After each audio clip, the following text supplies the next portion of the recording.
নামাজ শুরু করার আগে ছোট্ট একটি দোয়া পড়লে 7 আসমানের দরজা খুলে দেওয়া হবে এবং আল্লাহ পাক রব্বুল আলামিন আপনার উপরে রহমত নাজিল করবেন, বরকত নাজিল করবেন।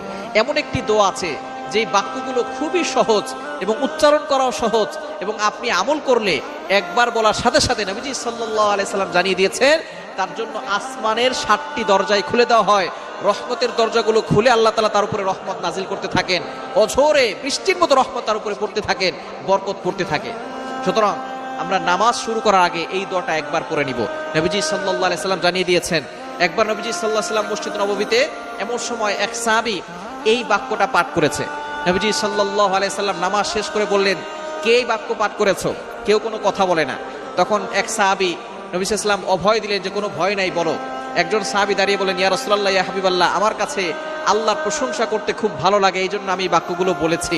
তখন নবীজি সাল্লাল্লাহু